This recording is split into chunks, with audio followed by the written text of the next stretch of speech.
Bienvenidos a 360 grados, una visión global de la noticia, un espacio para debatir sobre todo lo que sucede en Colombia y en el mundo.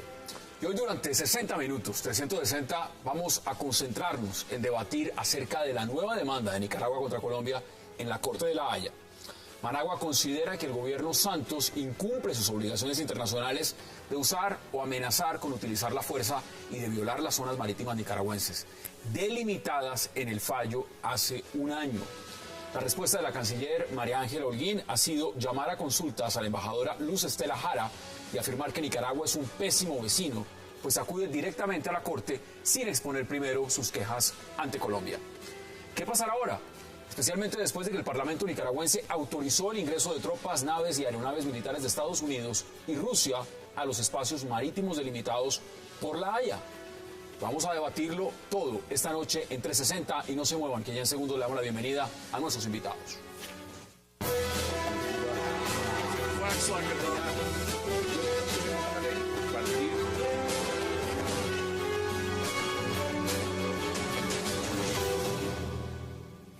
Y qué placer darle la bienvenida esta noche a 360 a Laura Gil, a Juan Daniel Jaramillo, a Miguel Ceballos, del congresista Miguel Gómez Martínez. Laura, caballeros, qué placer y gracias por aceptar este invitación. Muchísimas gracias. Bueno, vamos, aquí hay tanto para hablar, la verdad que 60 minutos nos van a quedar muy cortos, pero nueva demanda de Nicaragua, ¿eso cómo hay que tomarlo? Y sobre todo, la respuesta del gobierno colombiano de decir, llamamos a consultas al embajador en Nicaragua. ¿Usted cómo analiza este nuevo escenario?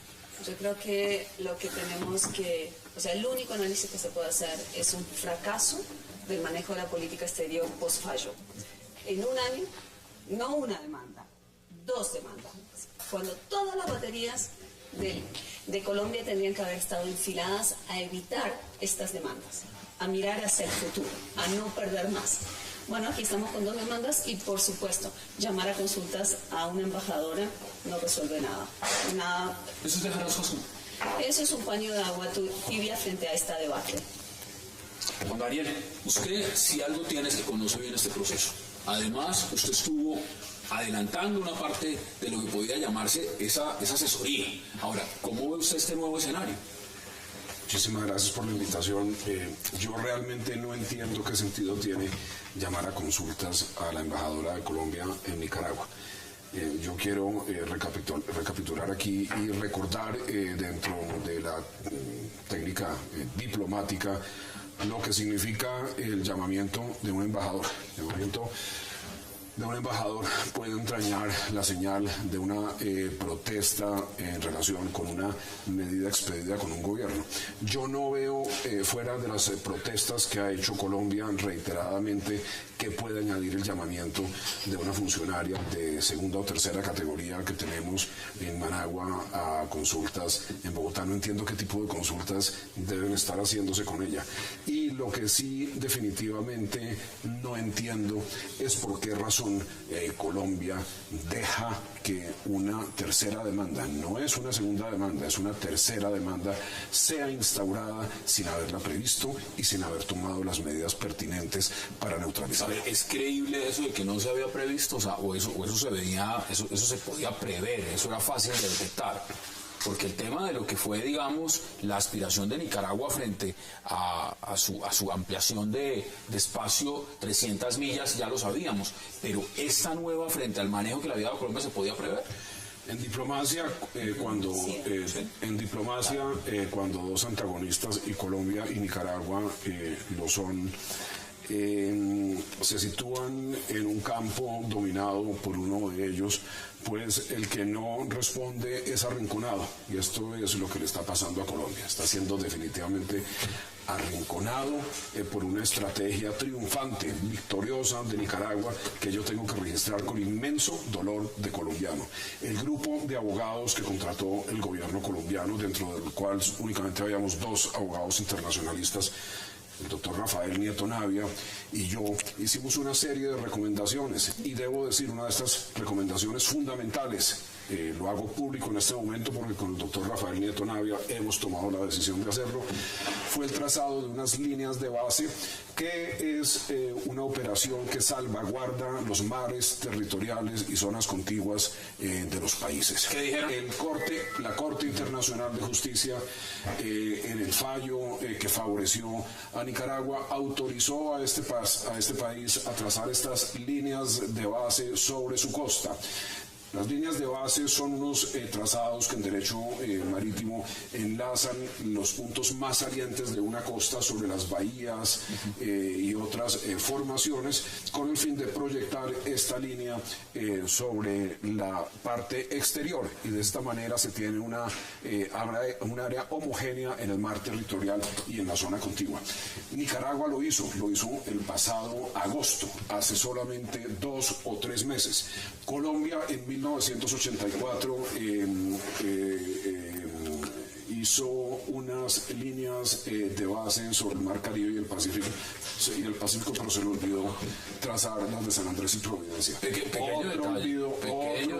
Otro olvido más de estos gobiernos que han manejado algunos... vamos a ampliar ese tema. Pero déjeme terminar. Nosotros le recomendamos al gobierno el trazado de estas líneas de base. El trazado de estas líneas de base habría sido un acto positivo, proactivo, de afirmación de soberanía. El gobierno colombiano dejó pasar dubitativo y vacilante esta oportunidad. Yo creo que los colombianos tienen suficiente con esta situación, y lo que se debería dar en este momento ya es una renuncia de la ministra de Relaciones Exteriores. Sería muy bien recibida por Colombia. Mire, representante, qué placer y gracias por aceptar la invitación. Gracias, Hassan. Bueno, yo digo 2 comentarios generales. Uno, hay gente que cree que la diplomacia no tiene nada que ver con la dignidad y que uno tiene que ser indigno para ser diplomático. No, la dignidad nacional hay que defenderla. Y me parece que el gobierno, un año después del fallo, se acuerda simbólicamente que la dignidad nacional hay que no solo protegerla, sino hacerla valer. Y simbólicamente llama pues a la embajadora en Managua, pensando que eso va a producir no sé qué consecuencia. ¿O será que Daniel Ortega esta noche no duerme pensando que no tenemos embajador? ¿Qué va a suceder? Nada, no va a pasar nada. ¿Eso es más una jugada interna? Sí, es una jugada simbólica para mandar un mensaje de que algo se está haciendo luego de un año de no hacer nada. Entonces me parece que es un primer mensaje equivocado. El segundo es que aquí estamos pagando años de no tener diplomacia, de no entender que la diplomacia es un asunto muy serio, que tiene que ser dirigido por funcionarios muy bien capacitados, que requiere un activismo internacional que no se improvisa. Uno no se va mañana a Naciones Unidas a montar una candidatura, no, es que eso no es así. Eso requiere una presencia, un trabajo constante. Los buenos diplomáticos son gente que tiene estabilidad, que conoce la gente, que conoce los problemas, que puede... pues el caso de Argüello en Nicaragua, que llevaba manejando ese proceso 30 años. Y que pueden valorar y pesar los argumentos estratégicos. De eso se trata la diplomacia, de defender los principios que son estratégicos para un país. A mí me parece que Colombia en eso pues está pagando décadas de ese abandono y de ese desgreño con el que manejamos la diplomacia. Y un último comentario rápido, puramente político. Yo creo que cuando uno enfrenta una situación de crisis como esta que tenemos con Nicaragua, el llamado tiene que ser a la unidad nacional. Y me parece que ya partimos del arranque de que no iba a haber unidad nacional. Lo primero que hizo el gobierno fue, cual Pilatos, lavarse las manos y decir: es culpa de Uribe, es culpa de Pastrana, es culpa de López, es culpa de todos los de antes, ¿no? Yo no tengo la culpa de nada. Y naturalmente lo que hizo fue, sobre un tema en que Colombia medio había logrado un cierto consenso por encima de las fracturas políticas, inmediatamente convertir este tema en un tema de fractura nacional. Se dividió más. Teníamos que mostrar un frente unido y no lo hemos podido hacer. Entonces, políticamente, actuamos tarde y de manera simbólica. Estamos recogiendo el fracaso de no tener diplomacia y finalmente estamos convirtiendo esto en un elemento de división interna, más errores no se pueden cometer en un año. Son muchos los puntos que vamos a tocar, pero sí me interesa conocer por lo menos su salida y sus argumentos iniciales. Mire, Miguel, acá hay un tema, no se puede empezar a desconocer lo siguiente. Usted ha trabajado con la ex canciller Noemí Sanín en un tema puntual y ha sido todo lo que significa el tema de la juez china, del canal interoceánico y de todo lo demás. Pero acá en esta mesa hay varios sectores. Lo que a mí me parece impresionante es ver tantos sectores que en algún momento sobre el tema de Nicaragua estaban polarizados, viendo distinto la situación, el manejo de la estrategia, el manejo de las cosas. Hoy en día confluyen en la misma dirección. Y quiero dejar constancia, porque hoy llamamos a la Cancillería. Hablamos con Cancillería para decirles quién quieren enviar ustedes para que hable en voz del gobierno frente a este tema. Y no hay nadie en esta mesa, no porque no lo hayamos invitado, porque no enviaron a nadie. Entonces la pregunta que uno se formula es, ¿esa es la política que se está manejando con Nicaragua? ¿De no enviar a nadie? ¿O de enviar mensajes tardíos? ¿O qué es lo que está pasando? Hassan, muchas gracias, buenas noches a los compañeros de panel y a todos los colombianos. Sí, efectivamente nosotros 4 o 5 días después del fallo nos reunimos con el presidente Santos el 28 de noviembre del año pasado y empezamos a contarle nuestras preocupaciones. Una de ellas es que nos iban a demandar, como efectivamente lo hicieron, por la plataforma continental extendida. Después nos volvimos a reunir con el presidente Santos el 4 de diciembre. Después en enero le enviamos una carta, nos reunimos de nuevo en julio. Fueron 4 o 5 ocasiones en las cuales nosotros no hablamos solamente de la jueza china, porque tal vez eso es lo que llama la atención. Nosotros, y lo escribimos en un artículo de la revista Semana, manifestamos al país nuestra preocupación porque Nicaragua no iba a frenar su estrategia. Nicaragua ha sido muy consecuente en su estrategia. El Congreso de Nicaragua ha estado muy activo, aprobó la ley a través de la cual convierte el canal en una concesión a los chinos por ley. Después, y ahora está en las noticias, aprueba el tránsito de tropas y, digamos, el patrullaje de tropas rusas y chinas en el territorio delimitado por la Corte y antes de terminar el año, con toda seguridad, aprobará una reforma constitucional impresionante que le da superpoderes al señor Ortega para perpetuarse en el poder y también incluye en la Constitución los límites que fijó la Haya, ya como Constitución. Y para terminar, eleva a rango constitucional el tema del canal interoceánico. Y continúo con tu pregunta.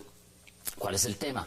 Yo sí digo que Colombia, y en eso secundo lo que dice el representante Gómez, tiene que hacer un frente unido, pero todos. Yo extraño, la verdad, el papel del Congreso. El Congreso de la República en un año no ha hecho un solo control político.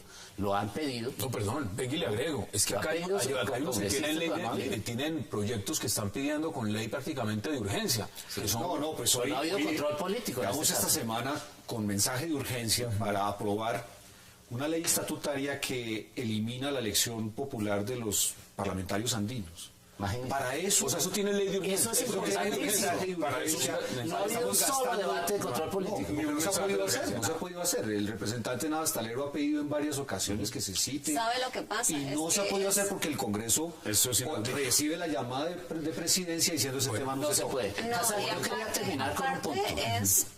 Solamente un punto para terminar. En el discurso muy importante del presidente Santos, donde le anuncia al país que va a presentarse para la reelección, habló de todos los temas nacionales, menos de Nicaragua. Y eso no es justo con Colombia. No, pues aquí está la respuesta de Nicaragua. Mire, la respuesta de Nicaragua es esta. Aquí está el otro papelito que llegó a la Haya. International Court of Justice. Aquí está el siguiente paso. Ahora, yo le pregunto, Laura, porque realmente uno se puede quedar, como dicen muchos, haciendo críticas. La pregunta es, y usted lo ha documentado y lo ha contado en sus columnas de opinión, aquí se ha consultado con firmas de abogados en el exterior muy costosas.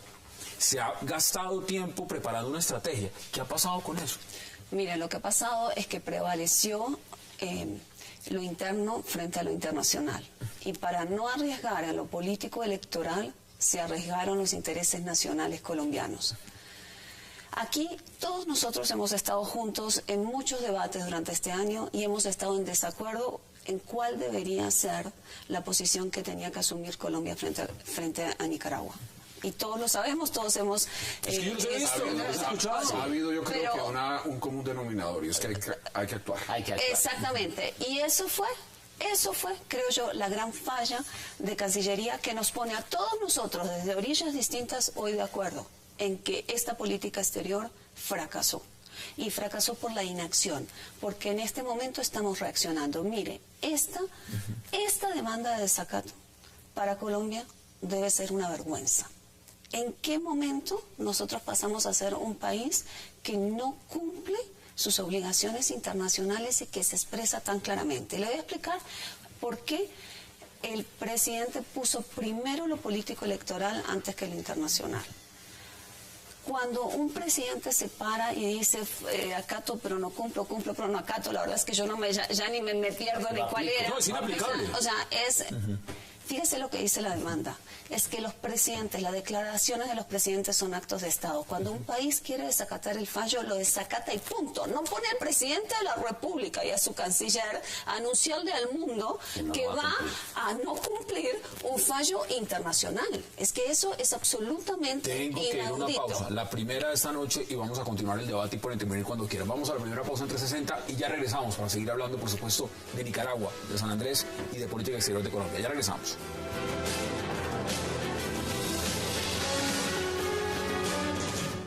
Lo natural te nutre más.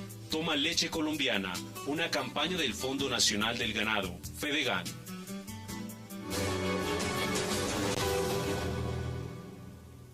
Pues nosotros rechazamos enérgicamente esta demanda. Primero porque uno llega a estas instancias internacionales, a estas instancias como la Corte Internacional de Justicia, porque no ha podido dirimir entre las partes las controversias. Y aquí yo sí quiero ser muy enfática en que no hemos recibido una sola nota de protesta, no hemos recibido una sola llamada, no ha habido entre las armadas una sola comunicación en donde ellos digan que se han sentido amenazados o que los pescadores no pueden hacer su faena en la zona como evidentemente y todos lo sabemos que están. No ha habido una sola protesta por absolutamente nada, entonces llegaron a la Corte directamente sin ni siquiera haber pasado en la relación bilateral, pues la verdad es algo bastante incomprensible.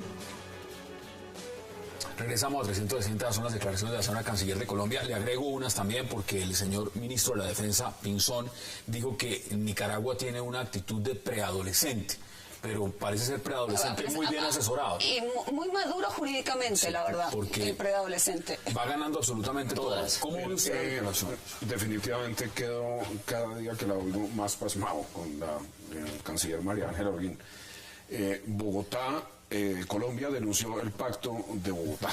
El Pacto de Bogotá es un instrumento que obliga a los países latinoamericanos a arreglar sus controversias por la vía diplomática. Y si esto no es posible, pues se recurre a los mecanismos de arbitraje o de resolución judicial de conflictos en la Corte Internacional de Justicia. Colombia denunció este pacto. Nosotros lo recomendamos. Este es un hecho. Entonces yo no entiendo por qué la canciller está invocando el pacto de Bogotá para obligar a Nicaragua a tener un contacto previo con Colombia antes de demandarle, cuando nosotros habíamos recomendado medidas precisamente para neutralizar esa situación. Definitivamente esta es una situación en que penetramos al extraño mundo de los Oiga, las ironías de esto. La que señala Juan Daniel, que invoca el pacto que Colombia mismo denunció. 2. Decir que Nicaragua no trató de hablar con Colombia, pero miren los discursos públicos, Día Nacional de Nicaragua, Día del Ejército, el presidente Ortega ha dicho, me quiero sentar a hablar con Nicaragua, hablemos de un tratado para defender los intereses de los sanandresanos, los derechos de pesca, hablemos de una administración conjunta del Seaflower. Eso está registrado, eso de que Nicaragua no quiso hablar con Colombia, no es más que hacer un googlear y está ahí.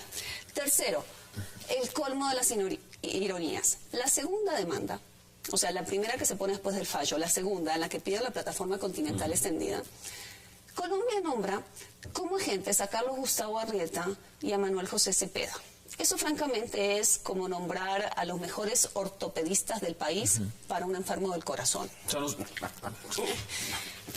Pero además van a presentar excepciones preliminares y por tiempos, si uno mira los tiempos de la Haya en la práctica, van a tener que estar frente a la Haya. Esa misma Haya que la canciller calificó de corte enemiga, vamos a tener que pararnos frente a esa misma corte antes de que se termine el 2013. Pero no, para ese no, para el de la plataforma continental extendida. Entonces vamos a ir a disputar la competencia de la corte. Pero para disputar la competencia de la corte, como Nicaragua alega que la plataforma continental extendida es la continuación del caso anterior, Colombia va a tener que ir a decir que el caso anterior ya quedó cerrado, que eso es cosa juzgada. Entonces mire la belleza de esto. Colombia va a tener que salir a defender el fallo que tanto desacreditó hoy en día aquí. En eso estamos hoy. Por eso le digo yo, es el extraño mundo del fútbol. Bueno, si usted ve ese análisis serio, sustentado, ¿qué puede uno decir? ¿Qué puede uno decir? Realmente, bueno, y se lo pregunto desde otro punto de vista, ¿no? ¿Qué dicen acá en Colombia? Claro. ¿Qué debe estar diciendo el señor Daniel Ortega allá en Nicaragua? Tiene uno que decir que hace falta un discurso claro y conciso de la estrategia jurídica de boca al presidente Santos. ¿Por qué? Este es el momento en que el talante del estadista que quiere ser reelecto en el país tiene que decirle a Colombia, ustedes pueden confiar en el presidente de la República que va a defender el territorio nacional, y eso no se está viendo. Ya pasó un año. Pero le respondo la pregunta que usted hacía hace un rato, Hassan. El tema es que ya no hablan entre cancilleres. ¿Usted se dio cuenta? Nuestro ministro de Defensa salió y habló, y la respuesta del ministro de Defensa de Nicaragua hace 2 horas no se hizo esperar. Él ya dijo, no, nosotros no tenemos que notificarle a Colombia nada, la soberanía y el ejercicio de la soberanía a través del patrullaje lo vamos a hacer sin ningún permiso. Y el tema delicado que se nos viene, y Laura lo explica muy bien, pero hay otra parte. En el Pacto de Bogotá, que muy bien menciona Juan Daniel, se prevé que cuando una de las partes no cumple un fallo, puede acudir la parte incumplida al Consejo de Seguridad de Naciones Unidas. ¿Quién está ahorita de aliado de Nicaragua? ¿Rusia? China. 3. Y Estados Unidos. 3 de los 5 miembros del Consejo. Entonces creo que estamos en desventaja. Venga, Miguel, porque aparte le agregó algo, Hassan. Esta demanda es la notificación de que vamos para el Consejo de Seguridad. Seguro. O sea, Nicaragua, después de esto es mostrar los dientes para anunciar que vamos ¿Qué pasa para el frente a los que dicen, mire, eso no hay que preocuparse, hay muchos países que no acatan los fallos? Usted dice algo muy interesante y quiere volverlo a enunciar. Usted dice, cuando uno el fallo no lo va a acatar, no sale públicamente con una pancarta y dice, no voy a acatar el fallo. El presidente de la República. Sencillamente, no lo acata. Bueno, yo lo que siempre he dicho y ha sido mi posición desde el 19 de noviembre, basado en la revisión de la jurisprudencia de la Corte Internacional de Justicia, es que los países se pueden demorar la aplicación del fallo, pero la respetan. La ejecución del fallo y el tiempo promedio de ejecución del fallo es entre 7 y 8 años. Exactamente, puede demorarse. Y la recepción de los fallos siempre tiene que hacerse por vía constitucional. No hay ningún país en este momento en el mundo que diga es que el fallo de la Corte Internacional de Justicia o de cualquier tribunal internacional tiene recepción inmediata en la legislación nacional. Eso no existe. Para eso existen los tratados públicos internacionales. Entonces Colombia en ese sentido estaba muy bien defendida, pero voy más atrás.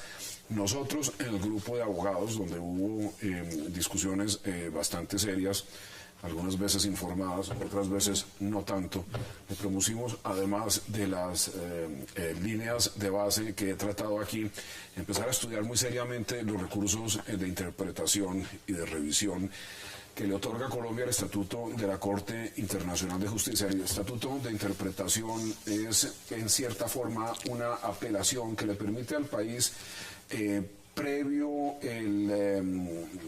la declaración de una disposición de acatamiento del fallo, que no es un acatamiento del fallo, simplemente una disposición positiva a acatarlo, le permite a la Corte Internacional de Justicia dar una lista de aquellos puntos del fallo de los cuales discrepa. Entonces, en contra de lo que piensan algunos de nuestros abogados constitucionalistas y administrativistas hechos a última hora internacionalistas, el recurso de interpretación sí admite la declaración clara, propositiva además del país, de que hay unos puntos de diferencia. Hasta donde yo supe no se ha hecho, porque estaban esperando seguramente que se más desapareciera más alguna estudios, y más contratos, claro. de manera que más contratos, de manera Más asesoría. y más asesoría por fuera. porque los doctores Rafael Nieto y yo hacemos asesorías rápidas porque conocemos el tema, entonces nosotros no tenemos que tardar años enteros o meses enteros divagando y mirando a ver dónde está la verdad jurídica. Entonces,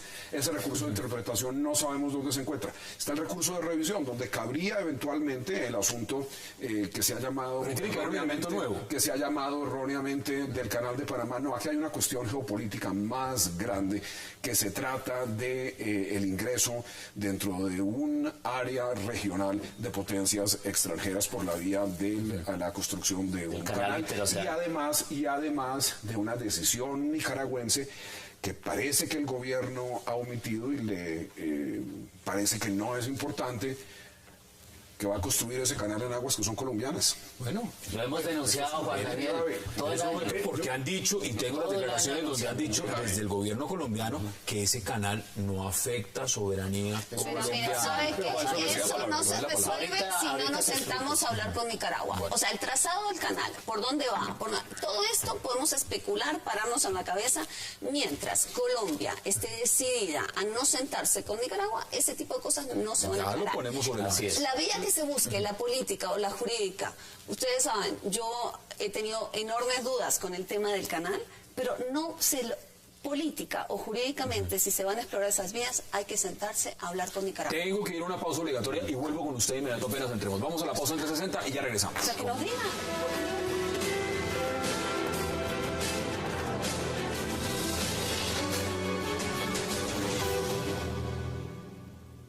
Los fallos de la Corte de la Haya supuestamente deben ayudar a resolver problemas y aquí creo problemas adicionales. Creo que hacen bien en llamar a consultas a la embajadora, en revisar la situación. Eso demuestra con claridad que el gobierno está preocupado por la actitud de Nicaragua, que el gobierno está preocupado con el episodio, los episodios distintos, aéreo y marítimo, frente al gobierno de Rusia, y eso es una buena señal que estamos en buenas manos. Absolutamente tardío, lo han debido llamar hace tiempos, pero dicen por ahí que más vale tarde que nunca. Ahora lo que se requiere es firmeza, no más vacilaciones, no más posiciones de esas que lo único que han engendrado son vulneraciones de soberanía colombiana. La Cancillería, por la vía diplomática, tiene que mostrar más firmeza aún. Nicaragua no puede seguir pintándole la cara a Colombia. Aquí no hay una tensión militar, pero es una tensión diplomática. Y creo que hay que ir más allá. Creo que la Cancillería colombiana debe preguntarle a los Estados Unidos cuál es su opinión sobre la llegada del gigante asiático al continente, la llegada de China al canal con Nicaragua en el centro del mapa latinoamericano, desequilibra la geopolítica del continente y requiere una revisión y un análisis por parte de quienes son los aliados de Colombia. Era algo importante y necesario que debía haberlo hecho el gobierno. Lo hizo a tiempo, en el entendido de que esta llamada a consulta de la embajadora obedece a esta segunda demanda que ha puesto Nicaragua a Colombia. Demanda sencillamente porque no hemos acatado el fallo de la Haya. Y no lo vamos a acatar, ni lo vamos a aplicar, porque para nosotros es lo más absurdo que ha hecho la Corte Internacional de la Haya de pretender quitarle a Colombia más de 75.000 kilómetros cuadrados de mar donde hemos ejercido soberanía por cientos de años. El presidente Santos y el gobierno colombiano durante un año ha observado los procedimientos del derecho internacional. Ha manifestado que el fallo de la Haya es inaplicable, pero se ha sujetado al derecho. Mientras tanto, el gobierno y el presidente de Nicaragua, más no el pueblo de Nicaragua, en ánimo de negociar territorios para el canal interoceánico, territorios para la explotación de hidrocarburos y otro tipo de negocios, porque es un presidente negociante, ha entregado la soberanía de Nicaragua a las multinacionales para que sean ellas también las que enfrenten a Colombia el derecho territorial. Empezamos a 360. Bueno, ya por lo menos le bajaron el tono de derribar aviones rusos, que eso ya es un avance, ¿no? Eso, ¿cómo ve usted lo que está pasando? No, yo creo que hay una dimensión aquí que la mencionó al final de su intervención Juan Daniel. Aquí hay un problema geoestratégico que está adquiriendo un calibre distinto. Está entrando Rusia, está entrando la China, aparentemente el silencio de los Estados Unidos es un silencio incómodo. Para nosotros es un silencio incómodo. Entraría con patrullaje, supuestamente también. Pues sí, porque para nosotros se suponía que los Estados Unidos, que éramos el mejor aliado, que somos el niño consentido, y no, sobre este tema, absoluto silencio. Yo creo que no haber entendido que este asunto está sirviendo para otras movidas estratégicas demuestra la miopía nuestra. No vemos nada más allá de nuestras narices, o sea, no vemos nada más allá de la elección presidencial. Nada más allá. Todo está nuestro ahí. Mire, y la otra ingenuidad nuestra es la idea de que los países centroamericanos van a aislar a Nicaragua. Entonces hoy lo dijo la canciller, es un mal vecino, es provocador, es un preadolescente. Jamaica ya negoció, la única que queda aquí es Costa Rica. Por eso, Panamá, Jamaica, ya está. Por eso, porque uno dice, bueno, hubiéramos construido una visión estratégica de este problema, pues naturalmente tendríamos unos aliados ahora, ¿no? Estamos absolutamente solos. No solo eso, sino que estamos negociando en La Habana con una contraparte que felicita a Ortega. Y nosotros quedamos en la mitad de una discusión como así, no estamos hablando todos colombianos. Entonces, la ausencia de una visión geoestratégica de largo plazo hace que otros actores aprovechen ese vacío de Colombia y lo ocupan. Lo está ocupando Rusia, o sea, ¿Rusia qué tiene que ver con este tema? Pues nada, pero él aprovecha el espacio. Claro, está cuidando el Caribe. Entran y ponen una pica en Flandes ahí, y de paso pues la China hace un negocio gigantesco con el tema del canal, y nosotros nos quedamos con la idea de que Panamá y Honduras y Costa Rica van a aislar a Nicaragua. Yo quería poner esto en contexto, y qué pena ser reiterativo. Invito a todos los colombianos a leer el libro. Ya el viernes está en estanterías, lo editó y publicó Panamericana, se llama La llegada del dragón, y tiene un subtítulo sugestivo: ¿falló La Haya? Ahí está la pregunta. Nosotros advertimos el tema geoestratégico, le pusimos un nombre interesante en su momento, el tema del cuento chino, y mucha gente lo trivializó. Incluso lo ridiculizó. Todavía hay gente que no les cree, todavía hay gente que sencillamente está diciendo que eso es mucha teoría política internacionalista, y eso no tiene Pero nada. ahí están los hechos. Hay un hecho fundamental e incontrovertible, y es que se haga o no se haga el famoso canal, ¿cierto? Y nosotros no queremos que se haga, porque eso acabaría con el ciflado. La ley de Nicaragua entregó en concesión a la China por 100 años las aguas. Y esas aguas, como decía muy bien Juan Daniel, incluyen las aguas colombianas. Y eso es muy grave. Nosotros tenemos que empezar a tomar en serio la geopolítica. Acá nosotros estamos jugando con las potencias más importantes del mundo. Señor Putin es el hombre más importante del mundo hoy. Logró lo que no hizo Obama, ¿cierto? Poner a salvo el mundo a través de los acuerdos con Siria. Y acá, y lo quiero comentar rápidamente, cuando vinieron los famosos aviones a Managua y a Caracas, iban acompañando un señor muy importante, la mano derecha en seguridad del señor Putin, señor Nikolai Patrushev. Es el hombre que manejó la KGB 9 años, y es el hombre que es la mano derecha de Putin. No vino cualquiera, esto la geopolítica juega. Acá hay un tema, mira, acá hay un tema, y quiero que empecemos a mirarlo, Laura. Yo leí su columna del día de ayer. En esa columna de hoy, perdón. Y en la columna usted dice lo siguiente que me parece interesante, y quiero pues leerlo textualmente, porque realmente usted su columna se titula Un año perdido. Pero usted dice que el problema realmente no es responsable del fallo. El gobierno de Juan Manuel Santos no fue nada responsable del fallo del 19 de noviembre pasado, lo dice usted. Pero sí lo es de lo que pasó desde entonces, y no solo él, también buena parte de los colombianos, que prefirió arroparse en un nacionalismo exaltado por los medios de comunicación. Hacia el gobierno le faltó la audacia para tomar la decisión dolorosa pero necesaria. Es decir, aquí explíqueme ese punto. Yo creo que hay mire, yo creo que la responsabilidad, el gran vacío se dio el 19 de noviembre, cuando Juan Manuel Santos no pudo hablarle como estadista al país y explicarle una situación sumamente dolorosa, una situación que como colombianos todos entendemos, nos costaba aceptar, pero en la cual había que enfrentar la verdad y decir, esto tarde o temprano va a tocar aceptarlo y hay que ver cómo lo hacemos. Si se hace a través de un tratado, yo fui de las primeras que habló del tratado, hay que sentarse a hablar con Nicaragua. La vía no era una vía jurídica, era la vía diplomática. Había que trancar, cerrar la controversia fronteriza, aprovechar el escenario para cerrar de una vez la controversia fronteriza, presentándose a hablar con Nicaragua. Lo que nos llevó la inacción es a esto, a 2 demandas más en un año desde el 19 de noviembre. Pero, ¿qué es lo que me parece, qué es lo que yo creo que debemos enfatizar?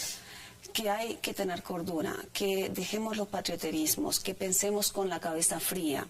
Respetar el fallo del 19 de noviembre no es renunciar a defender los intereses nacionales, es justamente defender los intereses nacionales. ¿Cómo se explica frente a tantas personas que dieron asesorías, ¿usted vio explicaciones? La cantidad de esos políticos que hablaron ahora, exaltando los ánimos? Eso impide que el presidente, así quisiera, pudiera sentarse y presentarle al país lo que tiene que ser una decisión dolorosa pero necesaria. Y en eso, Miguel, yo creo que también hay responsabilidad de las fuerzas políticas. Las fuerzas políticas aquí también aprovecharon para hacerle oposición al presidente y no crearle el escenario político posible. Pero la oposición le está diciendo que no acate. La oposición le dijo, desde el 19 de diciembre usted no acate. Y que, o sea, también había un escenario político en el cual el presidente, como no es Churchill, que le pidió sudor y lágrimas a su pueblo, lo que yo creo que, digamos, yo sí aspiraba a un presidente que nos dijera la verdad, que nos enfrentara, que nos hiciera decir, tenemos pocos caminos, miremos hacia el futuro, a ver cómo defendemos, protegemos lo que nos queda de mar. Nos queda 65% del Caribe Occidental, hay que defenderlo. Sí, pero nos quitaron yo deseo hacer énfasis en la visión geoestratégica que tocaron Miguel y Miguel. Esa visión geoestratégica del mundo, así como hoy en día vemos en el mundo corporativo que todas las empresas, desde las farmacias más pequeñas y las tiendas, tienen su misión, etcétera, etcétera, los pequeños puntos que definen qué va a ser el negocio, acción, misión, etcétera. Los gobiernos también lo tienen, y a la señora ministra de Relaciones Exteriores se le olvidó definitivamente hacerlo, se le olvidó definitivamente plantear cuáles eran esos principios fundamentales del gobierno colombiano. Este es un problema verdaderamente serio porque hay una orfandad de políticas y se ignoró un hecho fundamental. El hecho fundamental es que Obama ha dicho varias veces en discursos políticos y en declaraciones académicas que la doctrina Monroe ha muerto. ¿Sí? La doctrina Monroe, lo acaba de decir Kerry en la doctrina Monroe es aquella tesis que decía, para ponerlo en muy pocas palabras y en simples manifestaciones, que los Estados Unidos sacaba el hombro en caso de que una nación latinoamericana fuese agredida. Había un principio de panamericanismo muy claro. ¿Eso qué quiere decir en términos prácticos? Que le dijo a las naciones latinoamericanas, ustedes van a estar, como se dice en inglés, on your own. Es decir, ustedes van a tener que defenderse por sí solas. ¿Eso qué significa? Como lo dijo el doctor Rafael Nieto Navia en una columna, es que el patio trasero de los Estados Unidos, que había predoctrina Monroe, volvió a hacerlo. Somos otra vez el patio trasero. No somos un sector importante para los Estados Unidos y naturalmente otras potencias han tomado cuenta de ello. Y otros países latinoamericanos también lo han visto, celebrando ya y estableciendo alianzas estratégicas temáticas en lo político, en lo económico con otros países. El único país que no se ha dado cuenta es Colombia y la señora ministra de Relaciones Exteriores. Pero mire, hay un tema también y se los voy ampliando. Decir uno claramente, si usted decía en su primera intervención, pide la renuncia a la canciller. Entonces dice, me parece que es uno de los mecanismos. La pregunta es, ¿qué se resuelve con que renuncie María Ángela Holguín? ¿Se resuelve el tema de la Haya? ¿Se resuelve el proceso? ¿O es un tema político? ¿O es un tema que debería, como muchos dicen también, eso hay que mirárselo y fijarse a los gobiernos pasados? Aquí está el gobierno Pastrana, aquí está el gobierno Uribe. ¿Cómo lo enfoca usted? Se necesita un canciller para un periodo difícil. Recuerde usted que cuando vino el enfrentamiento con Perú, el presidente Alfonso López Pumarejo no dudó en nombrar ministro de Relaciones Exteriores a un expresidente, que fue Enrique Olaya Herrera, y otros expresidentes han ocupado las cancillerías en esos periodos difíciles. Aquí hay mujeres y hombres sumamente importantes que sí tienen la visión y que sí tienen la inteligencia y la proactividad para actuar dentro de este contexto difícil que definitivamente no tiene la ministra de Relaciones Exteriores. Una pregunta. Si uno mira esto a futuro, porque claramente el tema es la aplicabilidad también de esto, y Nicaragua ya está empezando a ejercer su soberanía, a mirar los mecanismos, a poner demandas. Nosotros llevamos un año pidiendo asesorías.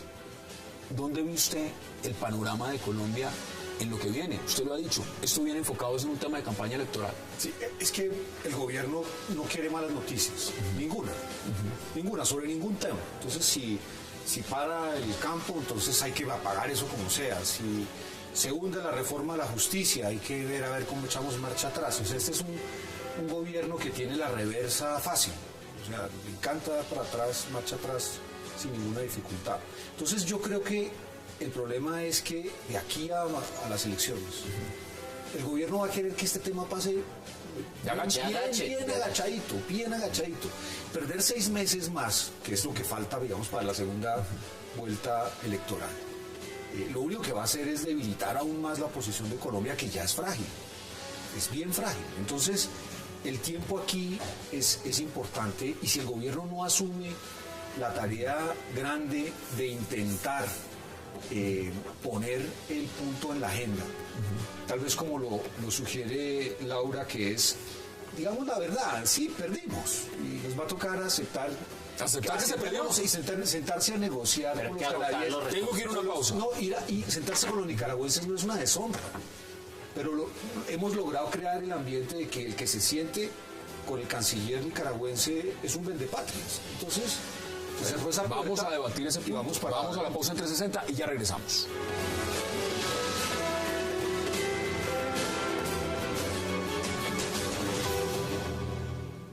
Nosotros rechazamos enérgicamente esta demanda. Primero porque uno llega a estas instancias internacionales, a estas instancias como la Corte Internacional de Justicia, porque no ha podido dirimir entre las partes las controversias. Y aquí yo sí quiero ser muy enfática en que no hemos recibido una sola nota de protesta, no hemos recibido una sola llamada, no ha habido entre las armadas una sola comunicación en donde ellos digan que se han sentido amenazados o que los pescadores no pueden hacer su faena en la zona, como evidentemente y todos lo sabemos que están. No ha habido una sola protesta por absolutamente nada. Entonces llegaron a la Corte directamente sin ni siquiera haber pasado en la relación bilateral, pues la verdad es algo bastante incomprensible. 360, mire, nos quedan menos de 6 minutos y no quiero dejar pasar un tema que es vital, que es importante, es el tema del separatismo. ¿Qué puede pasar en ese escenario que está ahí? Yo como profesor universitario tengo la suerte de tener varios estudiantes en mi curso sanandresanos. Hay una gran preocupación dentro de los sanandresanos por la falta de atención tradicional que ha existido en Colombia frente a la isla, pero ahora hay una mayor y es el narcotráfico, Hassan. Colombia tiene que saber que los rastrojos y los urabeños ya están en territorio sanandresano y se están peleando San Andrés. ¿Por qué? Porque hay una incertidumbre. Las lanchas, ¿cierto?, que mueven la droga, están transitando en aguas en discusión, donde nadie sabe quién es el que debe patrullar o no, y están aprovechando el momento, y eso es muy grave. Frente al tema de la nacionalidad y la percepción de la nacionalidad por parte de los sanandresanos, creo que el movimiento separatista lleva 30 años, y así me lo explican mis estudiantes, y ha sido débil, pero en una situación geoestratégica donde haya dinero, donde haya interés de las grandes potencias, la tentación de separarse es muy grande, y creo que en este momento debemos cerrar filas y unirnos para ¿Cómo lo ve usted para empezar a concluir también, Laura? Mire, yo creo que eso es digamos, el argumento más interesante que plantean Miguel y Noemí. porque la fuerza centrífuga que puede crear la creación de un canal que está ofreciendo trabajo a los sanandresanos, que está ofreciendo comercio, que está ofreciendo oportunidades, puede llevar a que ellos miren mucho más hacia Centroamérica de lo que miren hacia una Bogotá que históricamente los ha abandonado, porque digamos las cosas como son. Claro, a punta de subsidios han incrementado el número de pescadores artesanales a punta de subsidios. O sea, hoy en día estamos en más del doble de pescadores artesanales de los que había registrados antes. Eso a punta de subsidios, porque eso es lo que pasa con las políticas de beneficencia. Pero eso ha sido lo que Bogotá ha actuado tarde para ocuparse de San Andrés. Y eso no va a pasar. Y esa es la importante advertencia que creo que hace Noemí y que hay que rescatar. Ahora, para cerrar, permítame decir algo. Estamos aquí mirando la editorial del Tiempo Mañana, que se titula periódico de mayor circulación en Colombia. Mejor un arreglo. Dice el titular. Dice el titular. Y llama al diálogo directo entre Nicaragua y Colombia. ¿Y eso cuándo lo dijo? Yo lo dije el 19 de noviembre. O sea, el 19 de noviembre, y me alegra ver que poquito a poquito vamos acumulando más gente en este vagón. La manera de defender a Colombia en este momento no es seguir provocando a Nicaragua, que está actuando jurídicamente contra nosotros, y nosotros reaccionando de manera defensiva y sin estrategia, sino sentándose a hablar. Pero mejor un arreglo y agotar las instancias en la que agregar verdaderamente a lo muy brillantemente expuesto por Laura. Va a estar mirando hacia Centroamérica después de un secular abandono de parte de Colombia. En relación con el diálogo, me parece que en eso hay que ir con mucho cuidado. ¿Cómo ve usted ese tema? ¿No sería dramático? A mí me preocupa mucho la coyuntura electoral. Y sí veo que el manto, digamos, de la fragilidad política del presidente va a hacer que cualquier tema que sea delicado lo van a meter... ¿Estaríamos perdiendo 6 meses más? Sí, lo van a meter en un armario y lo van a guardar, porque este debate es un debate que al gobierno no le conviene. Que el gobierno está mal preparado y tiene un mal balance. Entonces, no lo van a querer sacar. Y el tiempo corre en contra de nosotros, y la demostración de que corre en contra de nosotros es que nos siguen demandando. Aquí llegó este papelito. Así es. Ha sido un verdadero placer, congresista Miguel Gómez Martínez. Gracias por aceptar la invitación. Gracias, Juan Daniel Jaramillo, un placer. Laura Gil, como siempre, un gusto. Y Miguel Ceballos, qué placer también. A ustedes, gracias por acompañarnos. Nos vemos mañana a la misma hora, 8 p.m., para seguir debatiendo toda la agenda política de Colombia y del mundo. Y recuerden, repetición, 11:30 de la noche. Es una próxima oportunidad.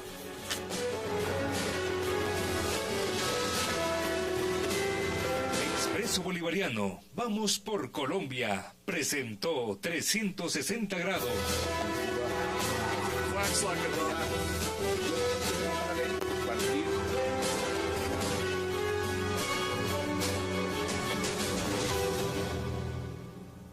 Del manejo de la política exterior post-fallo. En un año, no una demanda, 2 demandas. Cuando todas las baterías de Colombia tendrían que haber estado enfiladas a evitar estas demandas, a mirar hacia el futuro, a no perder más. Bueno, aquí estamos con 2 demandas y, por supuesto, llamar a consultas a una embajadora no resuelve nada. ¿Eso es dejar las cosas? Eso es un paño de agua tibia frente a este debate. Juan Daniel, usted si algo tiene es que conoce bien este proceso. Además, usted estuvo adelantando una parte de lo que podría llamarse esa asesoría. Ahora, ¿cómo ve usted este nuevo escenario? Muchísimas gracias por la invitación. Yo realmente no entiendo qué sentido tiene llamar a consultas a la embajadora de Colombia en Nicaragua.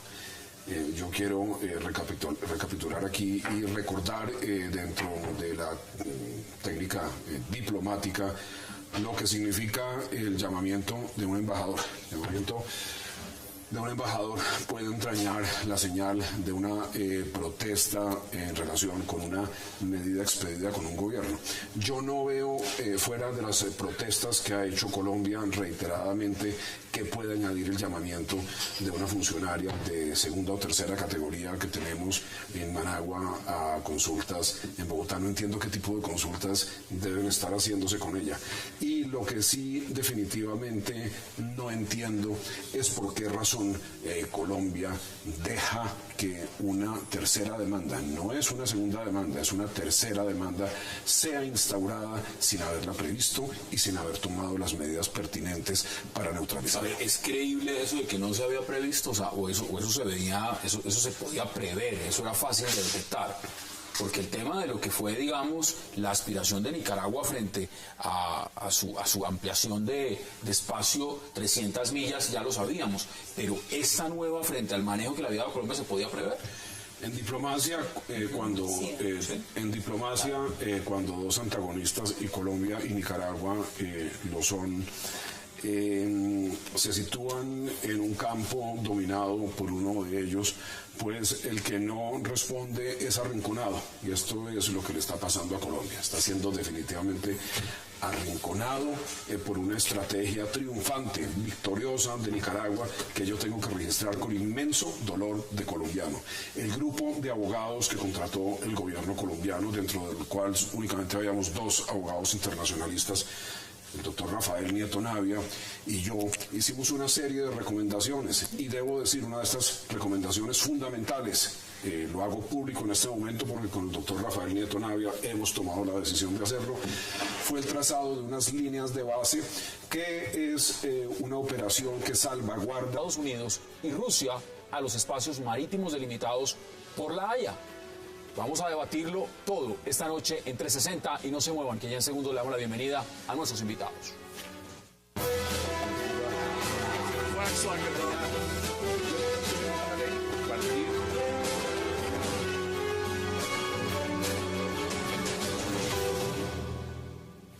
Y qué placer darle la bienvenida esta noche a 360 a Laura Gil, a Juan Daniel Jaramillo, a Miguel Ceballos, del congresista Miguel Gómez Martínez. Laura, caballeros, qué placer y gracias por aceptar este invitación. Muchísimas gracias.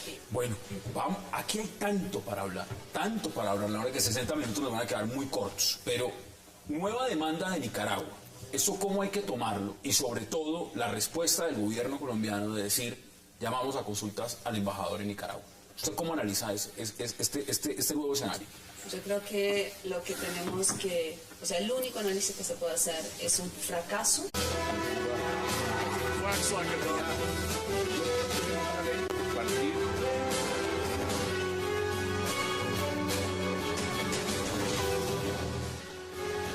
Bienvenidos a 360 grados, una visión global de la noticia, un espacio para debatir sobre todo lo que sucede en Colombia y en el mundo. Y hoy durante 60 minutos, 360, vamos a concentrarnos en debatir acerca de la nueva demanda de Nicaragua contra Colombia en la Corte de La Haya. Managua considera que el gobierno Santos incumple sus obligaciones internacionales de usar o amenazar con utilizar la fuerza y de violar las zonas marítimas nicaragüenses, delimitadas en el fallo hace un año. La respuesta de la canciller María Ángela Holguín ha sido llamar a consultas a la embajadora Luz Estela Jara y afirmar que Nicaragua es un pésimo vecino, pues acude directamente a la Corte sin exponer primero sus quejas ante Colombia. ¿Qué pasará ahora? Especialmente después de que el Parlamento nicaragüense autorizó el ingreso de tropas, naves y aeronaves militares de Estados Unidos